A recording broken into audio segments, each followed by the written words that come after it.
Hello, everyone. This is Jeff Adamson. Hope you're enjoying the podcast. We sure are. To provide more value, we're going to let you listen in to interviews with our top agents on interesting topics. Enjoy this interview with Sherrie Salas. One of the things that I love about the mission statement of Keller Williams is that of the line of careers worth having. And wanted to have this conversation with you today, primarily because you are building an amazing career in real estate. And give me some background. How long have you been doing this? So I'm going on my third year, Mm-hmm. and I did have some experience for an investor that I worked for previously. So I kind of did things like contracts and negotiating and working with lenders and so forth. But there's so much to learn in real estate. So you're constantly learning, constantly evolving. There's a lot of different hats that you have to wear in real estate with different people. So when you hear that word career, mhm. what comes to mind for you? Career, immediately I think success, but I think success can be very different for different people and what that entails. Then you constantly, when you hear the word career, I also think about balance, that I want to make sure my life stays balanced. Yeah. But is there really a balance either? So different seasons of life, there's different balance. And balance is not static. It's moving back and forth, and you just kind of have to move through that. But I heard a few words: success, and it's also that worth having. And so there's some success that's not worth having. Yes, And so correct. careers worth having. What are you seeing as for yourself as that unfolds? You're coming up on 3 years, and you've just started off incredibly. What are you seeing in your career worth having? So one commitment, worth having as far as like for my family, my career is so important when it comes to my family. It's one of the reasons that I lean into it so much.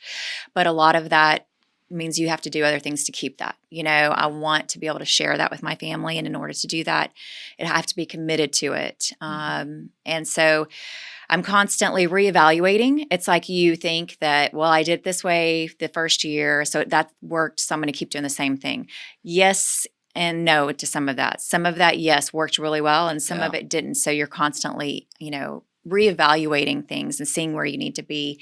And also for me, part of that success is also being involved in other things that don't necessarily make you money, Right. volunteering.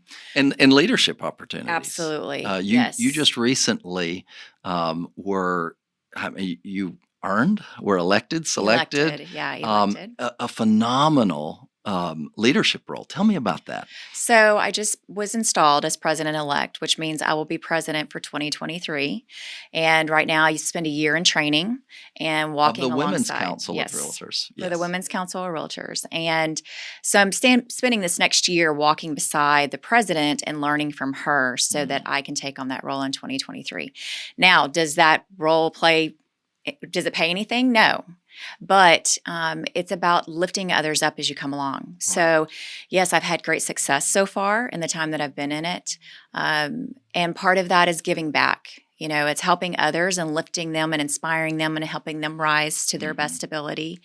And I think that that's important. I think that's important in everything we do, just like being on the ALC, the leadership committee for Keller Williams. It's about giving back to my agency who's given so much to me and continues to be there for me. It's my way of giving back and being a voice for those who are here at our agency as well. So, I have 3 daughters. I have 1 granddaughter, 1 more granddaughter on the way. And so I used to laugh and say, I'm married, have 3 daughters, 2 female dogs. It takes a lot of estrogen to balance out my testosterone. But opportunities for women is very important because it's like my wife and I reared 3 amazing ladies. And I was reading an article just yesterday, and it was in the theological realm, but for women. But a lady made a point. She said, leadership isn't position, it's influence. absolutely. And Yes. you say that it's not paying, but the payoff is the power to influence. Absolutely. How cool is that? So, and there's so much behind what you just said. Like, one is leading authentically, being your Mhm. true self and lifting up others. It is about influencing other people and helping lift them up.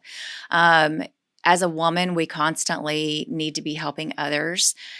So much of the time we get lost in being a mom, Mhm. and that takes over, and we forget that there's the other side of us, but there's Yeah. so much to being a woman. And I'm constantly kind of like what you said about reading books about all of that. I'm Yeah. constantly trying to fill my mind with that. I as well have a house full of women. I have 2 daughters. I have 4 granddaughters. Mhm. And so I want to make sure that I'm also setting that example and being a good role model for them as well. And when we walk into a room at Women's Council, it's not position at all. It's about us all lifting each other up and being there for one Beautiful. another. And, even as a seasoned agent, they can help the new agents, but there's Mhm. also new agents that are bringing things to the table that the seasoned agents are also learning from them. I mean, it's a great organization where they're all learning from each other. And we have lenders, we have, also title companies that Mhm. participate in this. We have inspectors. So everybody is coming together and able to, tell their side of the story, their side of the transaction, things that possibly happened. So networking is really important Yeah. and educating each other. And nobody gets there on their own. And the No. power of that dialogue, the Mhm. power of cross-pollination, and also the power of recognizing um, the power of newness, because I've seen throughout the years in real estate that it's almost like within 5 years, the top agents are somebody who came in within the last 5 years. Mhm. And they're pushing new Absolutely. boundaries. They're exposing new opportunities. And Yes. I love that the council recognized you as one of those who's pushing those opportunities. Absolutely. I mean, somebody that I considered my mentor just grabbed me right up and was like, "Hey, I think that you should get involved. I think you would be great in a leadership role." Mhm. And they saw something in me immediately and pulled me in. Well, Mhm. I've been doing the same thing now to other people. I saw a couple of women who I saw really just stepped up and wanted to be a part of Women's Council and wanted to take Mhm. a leadership role and pulled them in immediately. And thank goodness you have those people in your life who do that and just kind of keep lifting you. And sometimes we think, I would love to do that, but I don't feel like maybe I'm the right person for that, and you Mhm. kind of shy back. And that's where they say, if somebody asks you to do something, just step up and just do it. If you don't know how to do it yet, you don't have to have all the answers. Sometimes it's a matter of putting your foot in and just digging in and doing it. And that's why other people are there to help lift you up and show you what you need to do and help you along the way. Well, I was just speaking with a lady, one of our new agents, beautiful person, and what I said to her in this getting started, I said, "You're a professional. You come into this, and most people come into this as a second career, Right. whether they've been a professional domestic engineer, Yeah, it stay could at be home, anything. Yeah, anything." I absolutely. said, "Professionals get jobs done." And they work through people. So don't think that you have to know it all. You have No. resources that Yeah, as a professional you can access. absolutely. So I want to take a moment, because the thing that strikes me about real estate is just the opportunity for women. There's not a glass ceiling that I'm Mhm. aware of. Others may argue with that, but there's Yeah, not somebody that will tell you, "Oh, I'm sorry, that's as much as we're willing to pay you." right.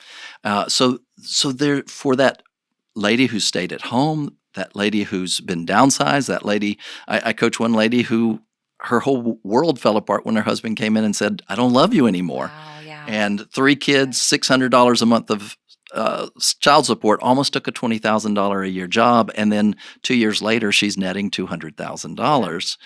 This is an incredible field for women. What would you say to that woman who's wondering, could that be my story? Oh, absolutely. So you see those things every day and people don't believe it. They're like, could that really happen to me?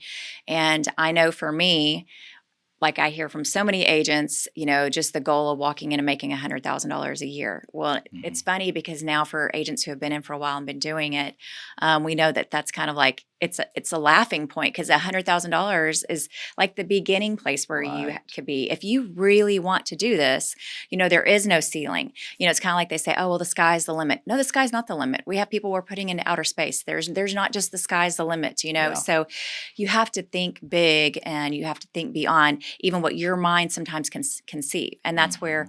I'm a true believer in God, and that's where God sees our dreams way bigger than we do, and He has a destiny for us that we can't even dream. So Yeah, I like that. you have to Exceedingly keep more than going. we could ever imagine. Absolutely, yes. So part of our job is the imagination of what if. Yes. The what if questions. Yeah. What are your what if questions? Wow. What if? So I constantly am reevaluating everything. So I'm thinking like where I want to be in another 3, 5 years. And for me, I definitely want to keep getting more education, more certifications behind my belt. I want to get my broker's license.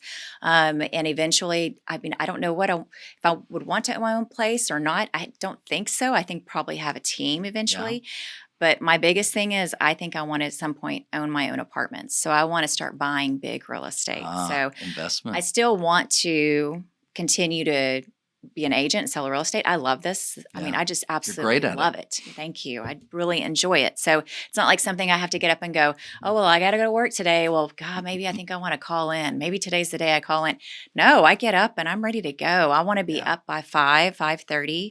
I want to be working. And I have a large percentage of my work done by 8:30 in the morning before other people are even getting started. I like that because I feel accomplished when I do that.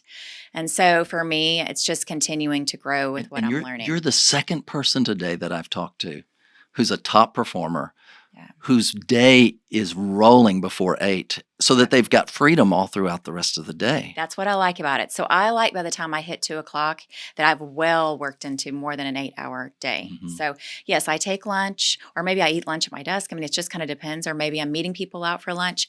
Again, that Women's Council, or the ALC, or it's not always just real estate. Sometimes it's meeting people out for networking, and talking to them. So, but I want to be by 2:00 in the afternoon. I want a huge part of my work, completely done. So if I want to take off at 2:00, I can. Does that mean that happens necessarily? Not all the time, but I have that option. Right now, I'm in control of my day. I really like that. You get to decide if you should. Right. And exactly. So kind of in tying this all together, I want you to speak to the lady out there who's saying, what about me? What if? And I want you to just speak directly to her ears.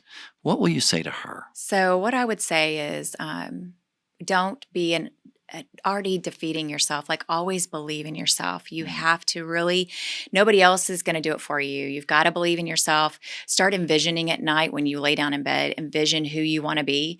Maybe it's somebody that you saw walking down the street. Maybe it's someone that you looked up to as a teacher, or someone you saw highly successful. Put that vision in your head and just dream it. Believe in it. Start envisioning it. Then the next thing, get up and make those phone calls, those scary phone calls of, well, what do I have to do to accomplish that? Start calling those people, start putting those things into motion. And even though you feel scared, do it anyways. It doesn't matter if you're scared, do it anyways. So start making those steps and taking those steps. And you got to be your biggest cheerleader. I mean, you have to, and you have to believe in yourself and fill your mind with everything that involves being successful. Reading books, instead of listening to the radio and listening to music, listen to podcasts, listen to Audible, put on books that are about success. I constantly listen to Audible. I'm constantly reading a book. And if you don't have good people around you who are supportive of you making changes, go find a new crew. Go find a new community. Get people who believe in you. I had women praying for me when I switched over from my full-time salary job that I felt was stable, and went into the unknown abyss of commission. I had women praying for me. I had a group of women who said, I know you can do this, and we're going to pray for you. And they kept praying over me. I had people who said, I know you can. When I said, I just don't know if I can do this sales thing, they're like, oh, you're good at this. You're going to be great at this. So I always had those people in the background. So I say to that woman, you can absolutely do this. And then when you get into it, continue to keep those people around. Like, I joined Women's Council right away because I wanted a group of women, that I could turn to and say, look, I'm having trouble and I'm feeling lost, or I don't know how to do this. I mean, they're always there. You just got to pick up the phone. So you got to have those that. champions. Absolutely. Well, Sherrie, I would always tell my daughters, you were not created to be the parsley on the side of somebody else's plate. You are the full meal deal. And Sherrie Salas, you are the full meal deal. Thank you. Thank you. Never heard that before, but I like it.